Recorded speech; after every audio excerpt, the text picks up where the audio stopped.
चलिए तो बुकलेट पर आ जाते हैं। बुकलेट पर हम सबसे पहले प्रश्न से शुरू करते हैं। किसी को समस्या है तो बताइए।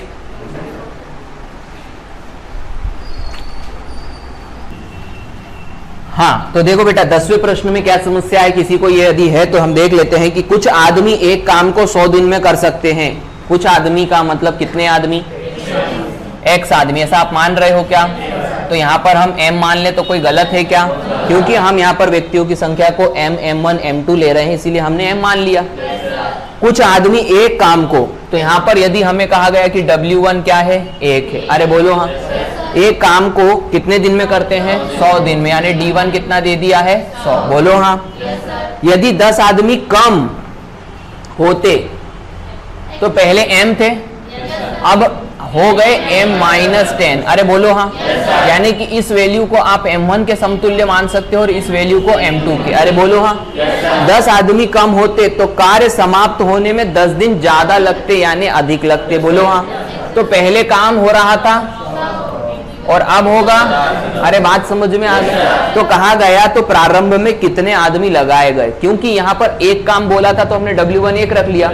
बाद में उसने जिक्र नहीं करा कि काम की संख्या को उसने बदला नहीं। इसका मतलब कि यहाँ पर इस D1 का कोई मतलब नहीं, यानी W1 का कोई मतलब नहीं है। कॉन्सेप्ट लगेगा M1 D1 बराबर में M2 D2। अरे बोलो हाँ। M की जगह पर आप क्या रखोगे? M1 की जगह पर M रखोगे, D1 की जगह पर 100 रखोगे, M2 की जगह पर M-10 रखोगे। अरे बोलो हाँ। D2 की जगह पर 110 रखोगे, शून्य से शून्य काट देना। ये कितना हो गया? 10m। बोलो बेटा। इस 11 को अंदर गुणा कर देना तो ये 11m माइनस 110 हो जाएगा। बोलो हाँ। इसके बाद में m को m की तरफ और इस संख्या को इस तरफ लाओ तो ये 110 बराबर में 11m माइनस 10m हो गया। बोलो हाँ। ये घटाओगे तो m बचेगा और 110 आंसर आ जाएगा। अरे बात समझ में आई क्या? बड़ा सामान्य सा शाब्दिक प्रश्न था। हाँ बेटा, हो गया तो बोलो। अगला प्रश्न, क्वेश्चन नंबर 11 पूछना है। हाथ खड़े करो। 11 सभी को पूछना है, ठीक है। कुछ YouTube पे वीडियोस देख रहे हो क्या? ये जो आ रहे हैं, ऐसा कोई का कुछ फीडबैक तो आप लोगों को समझ में आ जाता है? कोई फीडबैक है? कोई दिक्कत हो रही है? कुछ सब समझ में आ रहा है?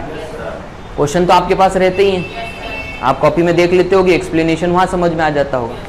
ठीक, अभी हम यहाँ पर एक और मदद आप लोगों की कर रहे हैं। वो जो 600 क्वेश्चन सिंप्लीफिकेशन के थे ना बेटा, उसके टोटल वीडियोस में अभी बनाने वाला हूँ। आया समझ में? यानी पूरे 600 क्वेश्चन के एक्सप्लेनेशन वीडियोस वो मैं बनाऊंगा। वो वीडियो 5-5 मिनट, 6-6 मिनट, 7-7 मिनट के होंगे, जिसमें 1-1, 2-2, 3-3, 1-1, 2-2, 3-3 क्वेश्चन करवाऊंगा। आया समझ में? आ गया समझ में। बहुत अच्छी बात, बहुत समझदार लोग हैं भाई। 20 आदमी 1/3 भाग काम को। 20 आदमी, कितने आदमी बेटा? 20 आदमी कितने काम को? W1 बोले तो 1/3 संख्या के रूप में काम मैंने बोला था, इस बार देखना है। यानी कुल काम का 1/3। अरे बोलो हाँ। तो यहाँ पर क्या कहा? 20 आदमी 1/3 काम को कितने दिन में करते हैं? 20 दिन में। बोले तो D1 बराबर 20। अरे बोलो हाँ। कितने आदमी और आ जाएं? इस लाइन का मतलब, एक शब्द में इसका मतलब बताओ। कितने आदमी और आ जाएं, मतलब वो क्या पूछ रहा है? अतिरिक्त का। समझ में आया कि नहीं? ये प्रश्न कौन सा है? और अतिरिक्त वाले प्रश्न किस आधार पे होते हैं? क्या निकालना पड़ेगा? अभी बात समझ में आया? M2 निकालना पड़ेगा। हमें पता चल गया कि हमें M2 चाहिए, मतलब कि यहाँ पर M2 को पहले क्वेश्चन मार्क बना दो। फिर आगे उसने प्रश्न में कहा शेष काम। ध्यान से समझना, क्या कहा बेटा? शेष काम कितना होता है? 1। अरे बोलो हाँ। एक काम में से यदि 1/3 हो चुका है तो माइनस करके बचा हुआ निकाल लोगे, तो बचा कितना? 2/3। ये काम आ गया आपके पास। तो W2 कितना हो गया बेटा? 2/3। अरे समझ में आया ना? शेष काम प्रश्न में आगे कहा गया 25 दिनों में करना है, तो D2 का मान कितना आ गया? तो सब तो आ गया ना बेटा। बस वैल्यू पुट करो और आंसर लेके आओ। तो हम क्या कहेंगे? M1 D1 बटा में W1, M2 D2 बटा में W2। अरे बोलो हाँ। M1 की जगह 20, D1 की जगह 20, W1 की जगह 1/3। अरे बोलो हाँ। M2 हमें निकालना है, बटा में यहाँ पर अपने m2 बराबर ये हो जाएगा 25 बटा W2 बोले तो 2 बटा 3। अरे बोलो हाँ, ये 3 से 3 क्या हो गया, कैंसल हो गया। 5 चौक 20, 5 25, 5 चौक 20, m2 बराबर में 4 चौक 16, 16 दूनी। अरे आया कि नहीं समझ में, m2 का मान 32 आया है। ऑप्शन में कहीं पर 32 तो नहीं दिया, बचा लिया। m2 का मान 32 आया है, आंसर 32 नहीं आया। मैं आपको ये बता रहा था कि हमारे से गलती होने की संभावना कहाँ होगी। मैंने बताया था कि कभी कभी हम m2 ला करके ही ऑप्शन देखने लग जाते हैं। आप समझ में आ रहा है, ये किस्मत की बात थी कि इसने 32 सीधा नहीं दिया, लेकिन नन तो दे दिया है ना। किसी का दिमाग खराब हो जाए, वो बोले कि नन ही होगा इसका, क्योंकि 32 दिख नहीं रहा है कहीं। अरे आया कि नहीं, मतलब वो पीछे पड़ गया कि मेरे को m2 दिखना ही चाहिए, तो गड़बड़ हो जाएगी, क्योंकि प्रश्न किस पे था, अतिरिक्त पे। और हम जानते हैं कि अतिरिक्त का मतलब होता है m2 माइनस m1। 32 आया, m1 कितना था, तो आंसर आ गया। अरे बात पल्ले पड़ी कि नहीं पड़ी, वाली बात। इसीलिए तो मैंने आपको शब्दों के हिसाब से तैयार किया है कि आप कभी कंफ्यूज ना हो। अब कंफ्यूज इसलिए आप हो गए क्योंकि आपने मेरी बात याद नहीं रखी कि और आ जाएं का मतलब अतिरिक्त ही होगा।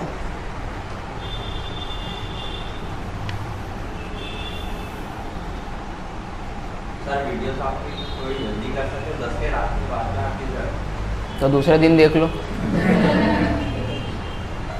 अरे YouTube पे तो कभी भी देख सकते हैं आप। आगे बढ़े क्या, क्वेश्चन अगला है 12। समस्या, हाथ खड़े करो।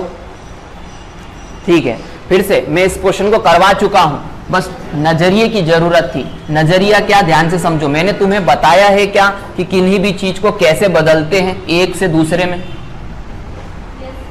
दो संबंधों को एक से दूसरे में कैसे बदलते हैं, बताया है ना मैंने।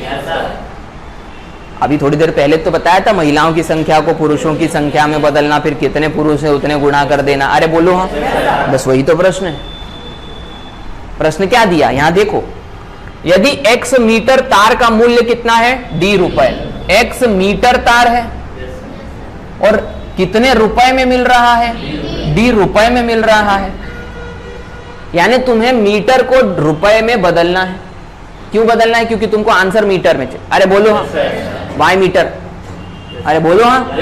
तो यहाँ ये बेटा, ये 8वीं का सवाल है, चूंकि ये चूंकि वाले सवाल हो गए। x मीटर d रुपए में है, तो 1 मीटर d बटा x रुपए में है। जिसको बदलना है उसको क्या करो, 1 करो, और फिर कितना बदलना है, y मीटर, दोनों तरफ गुणा कर दो। तो x मीटर yd बटा x रुपए में हो जाएगा। अरे बात पल्ले पड़ी क्या, मैंने ऐसा नहीं बताया था। लेकिन फिर वही वाली बात है कि यदि हम लकीर के फकीर रहे तो हम सिर्फ वही देखेंगे जो लकीर है। अरे आया कि नहीं समझ, हमने जैसी खींची वैसी तुमने भी खींच दी। यहां पर कोई बात नहीं, अभी हमसे समस्या आ गई तो, लेकिन इस बात को समझने की जरूरत है, ध्यान से समझना। यहां पर कुछ भी नहीं हो रहा है, वो एक मात्रक को दूसरे मात्रक में बदलने के लिए कह रहा था। अरे आया कि नहीं समझ, संख्या पर नहीं, मैं बार बार बोल रहा हूं, शब्दों पर जाओ। यहां पर उसने संख्या तो ये रखी x और d, लेकिन मात्रक से मात्रक में बदलना था। तो जिस मात्रक को बदलना है पहले उसको क्या करो, 1 करो। अरे बोलो हाँ, और फिर जितना बदलना है उतना दोनों तरफ गुणा कर दो। अरे बात समझ में आ गई, ये आ गया आंसर। कोई वो कंफ्यूजन तो नहीं बेटा। मैंने ये प्रश्न नहीं सिखाया, मैंने ये प्रश्न नहीं सिखाया, मैंने इस प्रश्न से आपको वो चीज सिखाई जो हर जगह लगेगी आपको। आगे बढ़े, अनुपात समानुपात का है। अरे आया कि नहीं समझ में, ये सवाल किसका है, अनुपात समानुपात का है। यानी कि यहां पर आपको एक अनुपात को दूसरे अनुपात के बराबर रखना, इसी को तो समानुपात कहते हैं। अब मेरी बात समझ रहे हो बेटा। अब ध्यान से समझो, ये बॉयज हैं और ये क्या हैं, गर्ल्स हैं। आया समझ में। अब पहले इन्होंने एक काम कहा, क्या कहा कि भैया यहां पर ये कहा गया कि एक छात्रावास में 120 छात्र या 200 छात्राओं का क्या है, भोजन। ये भैया इतना बड़ा जो है ना बर्तन है, उस बर्तन में जो खाना है 120 या तो छात्र खा लेंगे या तो उसी बर्तन को खाली कर देंगी 200 महिलाएं, यानी कि 200 छात्राएं। समझ में आ गया ना, यानी कि लड़के ज्यादा भुक्कड़ हैं, 120 ही खत्म कर रहे हैं। समझ में आ रहा है कि नहीं। अब यहां पर हम कहेंगे देखो बेटा, ये 120 है, बोलो हाँ, और ये कितने हैं, 200। समझ गए। अब ये जो लड़के हैं ये पहली स्थिति में हैं। अब यहां पर हमें प्रश्न पूछा गया कि नीचे देखो क्या लिखा है कि 150 छात्राओं के खाने के बाद, काम तो एक ही है ना, वो बड़े बर्तन को खाली करना। तो ये 120 ये 200 महिला जो छात्राएं हैं ये पहले की स्थिति में थी। 150 लड़कियों ने खाना खा लिया है, अरे बोलो तो कितनी बची? 50। अरे बोलो हाँ, कितनी लड़कियां बची? 50। तो यहां पर बची लड़कियां हैं, तो यहां पर बचे स्टूडेंट यानी छात्र होने चाहिए, छात्र। तो हमने माना कि वो कितने होंगे? 1। अब इस प्रकार से पहले वाली स्थिति में लड़कों की संख्या और बाद वाली स्थिति में लड़कों की संख्या का जो अनुपात होगा वो पहले वाली स्थिति में लड़कियों की संख्या और बाद वाली स्थिति में लड़कियों की संख्या के अनुपात के बराबर होगा। अभी बात पल्ले पड़ी, इसको कहते हैं समानुपात।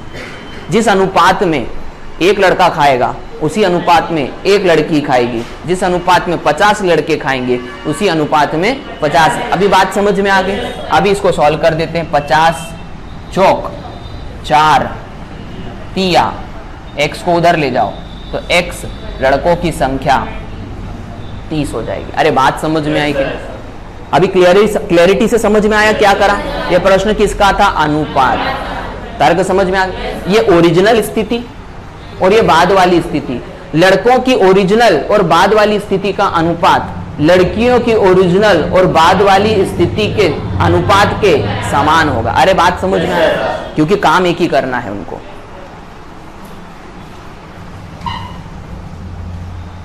यही एक सबसे बड़ी जो है ना, आप देखोगे कि ये आश्चर्य की बात है, ये सबके साथ होता है। ये सबके साथ क्या होता है कि सर हम कर लेते, बस हमसे पूछा मत करो, आप हमसे हो जाता है। कैसे होता हमको भी नहीं मालूम। तो इसको तो चमत्कार कहते हैं, मतलब आप तो चमत्कार करते हो भाई, हैं क्या? मनुष्य कैटेगरी के नहीं हो, मतलब ये तो है। चमत्कार तो भगवान ही करते हैं।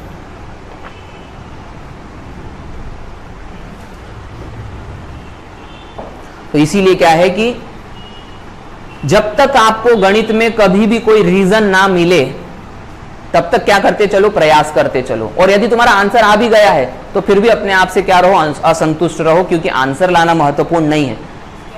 4 ऑप्शन में से एक न एक संख्या तो कहीं से भी आ जाएगी। अरे आया कि नहीं समझ? और एग्जामिनर भी चतुर चालाक है, वो वही गलतियां करके कुछ न कुछ करके वो संख्या तो रखेगा। अरे बात समझ में? आप इस बात को समझ लो मन से कि आपने अपने आप को मूर्ख नहीं बनाना है। आगे बढ़ते हैं। क्वेश्चन नंबर 15, क्वेश्चन नंबर 16 कर लिया, very good. Question number 17, question number 18, 17 पूछना है, 16 भी बता दूं? अरे तो भाई मैं जब पूछ रहा था, तुम लोग पढ़ा मत करो। यहाँ पर मैं बोलता हूँ बार बार के निशान, हाथ खड़ा किया था, चलो सॉरी मैंने गलती कर दी, देखा नहीं। ध्यान दो, इधर क्या है? x आदमी बोले तो x आदमी m1 का मान हो गया, बोलो हाँ। x घंटे प्रतिदिन बोले तो h1 का मान हो गया, बोलो हाँ। वो भी x ही है। और करते हुए x इकाई काम, x इकाई मतलब w का मान भी x दे दिया उसने। x इकाई काम को कितने दिन में करते हैं? x दिन में करते हैं। आया समझ में? मैंने इसलिए बोला शब्दों को महत्व देना, नहीं तो तुम इतनी बार x लगाते लगाते कंफ्यूज हो जाते कि कितने सारे x हो गए भाई। अरे सही बात है ना? तो y आदमी, तो अगले ग्रुप में संख्या हो गई y घंटे प्रतिदिन काम करते हैं, ये h1 का मान हो गया, बोलो हाँ। करते हुए y दिन में कितने इकाई काम करेंगे? w2। अरे बोलो हाँ, बस बराबर कर दो इसको। तो ये x कैंसल हो गया, तो ये हो गया x स्क्वायर, बोलो हाँ बेटा। ये हो गया y क्यूब बटा में w2, ये w2 को इस तरफ लेके जाओ, ये हो गया y क्यूब बटा में x स्क्वायर। देखो कितना बढ़िया आंसर आ गया। जैसा प्रश्न बोल रहा है वैसा करो बस।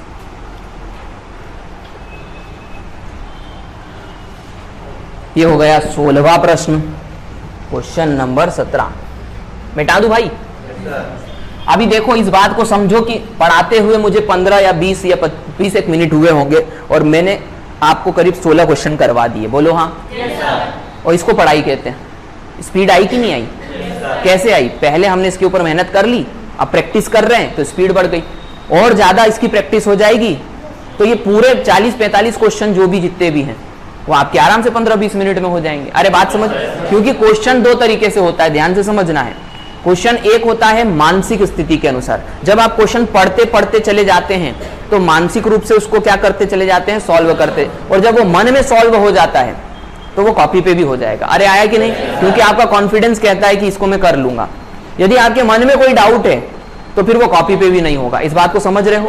इसका मतलब आप पेपर देते वक्त ये निर्धारित कर लिया करो, मेरी बात को बहुत इंपॉर्टेंट है, बहुत इंपॉर्टेंट है, इसको तरीके से सुनो, कि जब भी आप संडे का टेस्ट देते हैं तो पेपर क्वेश्चन पढ़ते पढ़ते ही ये निर्धारित कर लीजिए कि आपको पेपर का इस्तेमाल करना है या इसको उसी वक्त क्या करना है, छोड़ देना है, मैं इसको सेकंड अटेम्प्ट में करूंगा। अरे आया कि नहीं समझ? तो ये आपके अंदर अभी काबिलियत आ जानी चाहिए, और ये कहां से आएगी? आपकी अपनी ईमानदारी से। यदि आप अपने आप के प्रति ईमानदार हो तो फिर आपको कोई समस्या नहीं जाएगी। और ईमानदार होने का मतलब क्या है? आपको पता होना चाहिए आपको क्या आता है और क्या नहीं आता। अरे बात समझ में आई?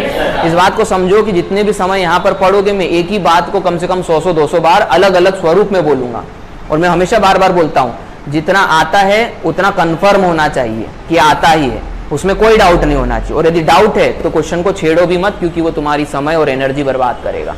आ रही बात समझ में? फिर से बोलो भाई। बहुत बढ़िया, आगे बढ़ते हैं। क्वेश्चन नंबर 17 पूछना है। किसको किसको पूछना, हाथ खड़े करो। अब यहां पर दिक्कत क्या है कि आप जो है वो कंफ्यूज हो गए कि ज्ञात नहीं कर सकते हैं कि नन आएगा। अरे आया कि नहीं समझ? ज्ञात नहीं कर सकते हैं कि नन आएगा। तो एक बात बताओ कि मैंने तुम्हें किसी जगह का पता बताया, समझ में आ गया? अब तुम जा नहीं सकते और तुम है पता नहीं, इसमें अंतर समझ में आ रहा है? मैंने तुम्हें पता बता दिया, मैंने तुम्हें पता बता दिया, तुम जा नहीं सकते और तुम्हें पता नहीं, इन दोनों में अंतर पता है तुमको? यही बस डिफरेंस होता है ज्ञात नहीं कर सकते और नन में। अरे आया कि नहीं समझ? कहने का मतलब है ज्ञात नहीं कर सकते मतलब तुम्हें कुछ नहीं पता, और नन मतलब तुम जानना नहीं चाहते, तुम्हें पता है। अरे आया कि नहीं? अब यहां पर देखो ये प्रश्न कैसे होगा, इसको स्वरूप को समझते हैं। 7 कुम्हार 7 दिन में 7 बर्तन बनाते हैं। M1 बोले तो 7 कुम्हार 7 दिन में, बोलो हाँ, 7 बर्तन बनाते हैं, बोलो हाँ। बराबर में कहा गया एक कुम्हार एक दिन में कितने बर्तन बनाएगा? अरे बोलो हाँ। 7 से 7 क्या हो गया? कैंसल। W2 को इधर लाओगे, आंसर आएगा 1/7। W2 1/7 है। अरे बोलो है, 1/7 है, ऑप्शन में नहीं है, ये बात नहीं बोल रहा हूं, मैं बोल रहा हूं है। तुमने निकाला कि नहीं निकाला? तो तुम कैसे कह सकते हो कि ज्ञात नहीं कर सकते? तो ज्ञात तो कर लिया, ज्ञात कर सकते हैं ना, तो ज्ञात नहीं कर सकते तो ऑप्शन में आंसर नहीं होना चाहिए। अरे बोलो हाँ, आंसर क्या होना चाहिए? तर्क समझ में आया? आंसर क्या होना चाहिए? जो ये है वो उसमें नहीं दिख रहा। अरे बोलो हाँ, क्या आंसर है? उसमें आंसर क्या दिखा रहा है आपको? ज्ञात नहीं कर सकते। अभी ध्यान से समझ लो कि यदि मैंने आपसे कहा कि ये W2 1/7 है, अब इसको इस स्वरूप में समझो कि वो इसीलिए ऑप्शन मैंने चेंज करके लिखा हुआ है क्योंकि यहां पर एक संख्या आपको 1/7 दी गई। अब व्यवहारिकता पे जाएंगे हम, व्यवहारिकता पे। हमें ये जो W2 बोला गया ये बर्तनों की संख्या है क्या? अरे बोलो हाँ, बर्तनों की संख्या है क्या? अब यहां पर ये जो बर्तनों की संख्या है, बर्तन या तो 1 होता है या तो 2 होते हैं या तो 3 होता है। कभी बोला तुम्हारे घर वालों ने कि आधा बर्तन ले आओ, जाओ आधा जग ले आओ, गड़बड़ हो जाएगा। तो यहां पर उसने जो एग्जामिनर ने आंसर लगाया वो किस आधार पे ज्ञात नहीं कर सकता है? व्यवहारिकता के आधार पे। वो ये बोलना चाह रहा है कि बर्तन आधा नहीं होता। अरे बात समझ में आई?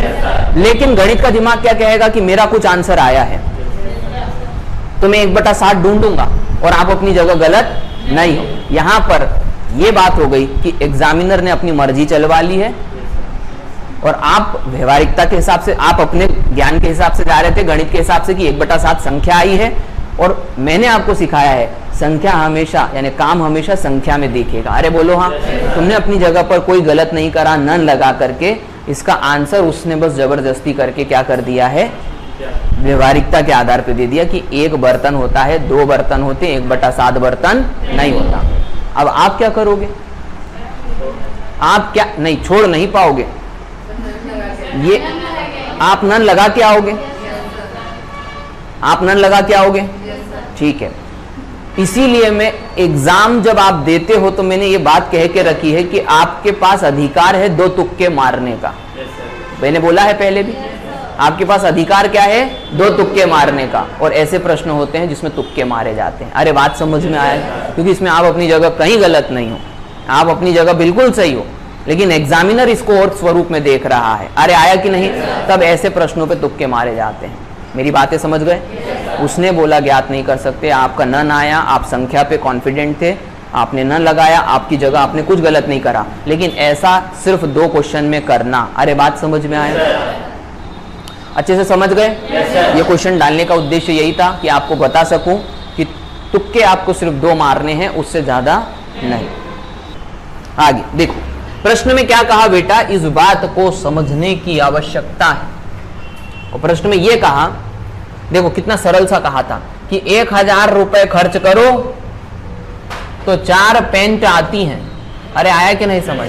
और 1000 ही खर्च करो तो 8 शर्ट आती है।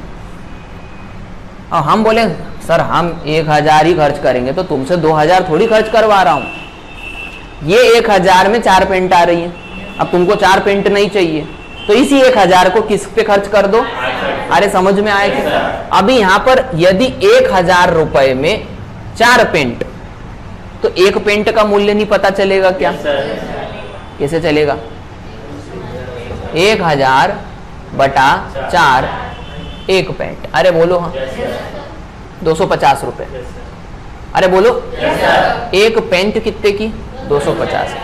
और यदि यहां पर 1000 में 8 शर्ट आ रहे हैं, तो 1000 बटा 8 बराबर में 1 शर्ट। अरे बोलो हाँ, तो यहां पर इसको कैंसिल कर देते हैं। कितनी बार कैंसिल हो जाएगा? 125 बार। 125 रुपए की क्या है बेटा? 1 शर्ट। अरे बोलो हाँ, यदि 1 शर्ट 250 रुपए की, तो उसने बोला कि तुम बाजार से 3 पेंट और 3 शर्ट खरीद के लेके आओ। 1 पेंट 250 की, तुमको बाजार से कितनी लानी है? 3 पेंट। तो 250 रुपए की 1, तो 3 हो गई 750 रुपए की। अरे बोलो हाँ। और 1 शर्ट यदि 125 रुपए का, तो तुमको कितने लाने हैं? 3 शर्ट। तो यहां पर 3 शर्ट लाने हैं 125 के, तो कितने हो जाएंगे? 25 या 75, 375। अरे बोलो बेटा। और ये दोनों तुमको साथ में लेके आने। साथ में लेके आने मतलब पूरा पैसा कितना खर्च करके आओगे? तो बोले 5, 5 और 7 12, और ये 1125 रुपए। अरे बात पल्ले पड़ी कि नहीं? यही तो वो प्रश्न पूछ रहा था ना आपसे कि तुम 3 पेंट और 4 शर्ट मिल के कितने में खरीद के लाओगे? तो हम बोलेंगे हम 3 शर्ट और 3 पेंट, तो बोले इतने में खरीद के लाएंगे। अभी बात पल्ले पड़ी? ये प्रश्न भी तो वही था ना कि मात्रकों को आपको चेंज करना आता।